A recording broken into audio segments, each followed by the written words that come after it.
గోరంట్ల బుచ్చయ్య చౌదరి గారు దాదాపు కూడా చాలా పెద్ద మనిషి.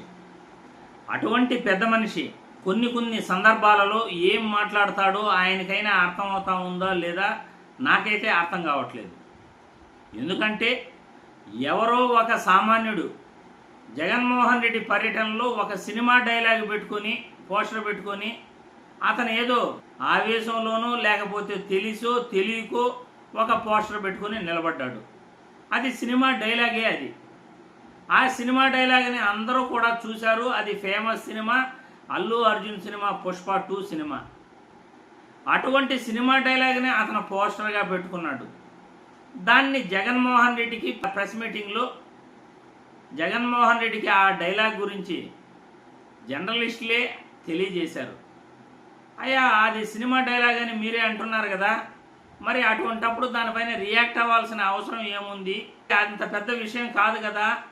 ప్రజాస్వామ్యంలో ప్రతి ఒక్కరికి కూడా మాట్లాడే హక్కులు, కొన్ని వాళ్ళు ఏదో చేసుకునే హక్కు ఉంటుంది.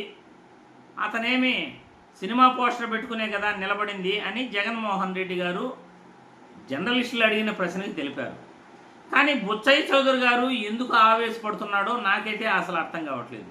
ఇంతకీ బుచ్చయ్య చౌదరి గారు ఏమంటున్నారో ఒక్కసారి మనం వీడియో చూస్తాం. అధికారంలోకి రావడం కోసం నీ రౌడీ మోకలు లెక్కేసుకొని కార్యక్రమాలు చేస్తున్నావు. నీ ఆటలు సాగనీయం. నీకు ఇదే విధానం కొనసాగితే రాబోయే రోజుల్లో నేను ఎక్కడ కట్టడి చేయాలో ఎలా చేయాలో మాకు తెలుసు. నువ్వు నేను వస్తాను అందరి తలలో తీస్తానంటే నీ తల ఎందుకు తీయకూడదని మేము ప్రశ్నిస్తాను. ఇదే విధంగా తలలు నరుకుతాము, మా ఇష్టారాజ్యం వ్యవహారం చేస్తామంటే సాగేది కాదు. నీ ఆటలు సాగని జగన్మోహన్ రెడ్డి అయ్యింది ఏదో అయింది, సహనం ఉంది మాకు కూడా.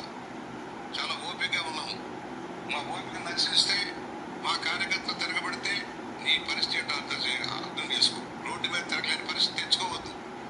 మేము ప్రశాంతంగా రాష్ట్రంలో ప్రజాస్వామ్యయుతంగా పరిపాలన సాగిస్తూ ఉన్నాం.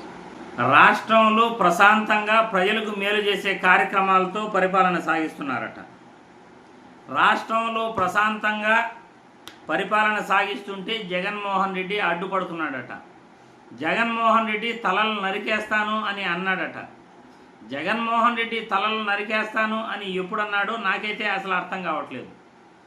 ప్రెస్ మీట్లో జర్నలిస్టులు అడిగిన ప్రశ్నకు ఆయన సమాధానం చెప్పడం జరిగింది.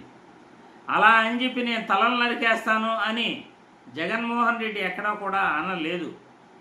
అలాంటిది బుచ్చయ్య చౌదరి గారు ఎవరో ఒక సామాన్యుడు పట్టుకున్న ఫ్లగ్ కార్డు జగన్మోహన్ రెడ్డికి ఆపాదిస్తూ, జగన్మోహన్ రెడ్డి తల కూడా ఎందుకు నరికేయకూడదు, జగన్మోహన్ రెడ్డిని కూడా ఎందుకు చంపేయకూడదు, రోడ్లపైన జగన్మోహన్ రెడ్డిని ఎందుకు తిరగనివ్వాలి, ఇటువంటి మాటలు మాట్లాడుతూ ప్రజాస్వామ్యాన్ని కూనీ చేసే విధంగా, అధికారంలో మనం ఉన్నాం కదా అని ఇష్టానుసారం ప్రజాస్వామ్యాన్ని కూనీ చేసే విధంగా ప్రతిపక్ష పార్టీ నాయకుడిని, ఒక మాజీ ముఖ్యమంత్రిని పట్టుకుని అగౌరవపరుస్తూ అతన్ని బెదిరించాలని చూడటం, మన వ్యాఖ్యలతో అతన్ని బెదిరించాలని చూడటం చాలా చాలా తప్పది. గోరంట్ల బుచ్చయ్య చౌదరి గారు మాట్లాడిన మాటలు ప్రజాస్వామ్యానికి మంచిది కాదు. అవి జగన్మోహన్ రెడ్డిని బెదిరించేలాగా ఉన్నాయి అని నేను ఈ వీడియో ద్వారా తెలియజేస్తున్నాను. బుచ్చయ్య చౌదరి గారు ప్రజాస్వామ్యాన్ని కూనీ చేసేలాగా మాట్లాడుతుంటే తెలుగుదేశం పార్టీ అధ్యక్షుడు ఆయన వ్యాఖ్యలను ఖండిస్తారా లేకపోతే ఆయన వ్యాఖ్యలను ప్రోత్సహిస్తారా అనేది చంద్రబాబు నాయుడు గారు అర్జెంటుగా ప్రజలకు తెలియజేయాలి. మీరు బుచ్చయ్య చౌదరి గారి మాటలను ఖండించకపోతే చంద్రబాబు నాయుడు గారు ఆయన మాటలను ప్రోత్సహిస్తున్నాడు, జగన్మోహన్ రెడ్డి తల నరికియాలని చూస్తున్నాడు, జగన్మోహన్ రెడ్డిని రోడ్లపైన తిరగనివ్వకూడదు అని బుచ్చయ్య చౌదరి మాటలకు చంద్రబాబు కట్టుబడి ఉన్నాడు అని ప్రజలు అర్థం చేసుకోవాల్సి వస్తుంది. దీనికి చంద్రబాబు గారు బుచ్చయ్య చౌదరి గారి వ్యాఖ్యలను ఖండిస్తారా లేకపోతే ప్రోత్సహిస్తారా, బుచ్చయ్య చౌదరి గారి వ్యాఖ్యలను ఏ రకంగా చూస్తారు అనేది మనం వేచి చూడాలి మరో 24 గంటల వరకు.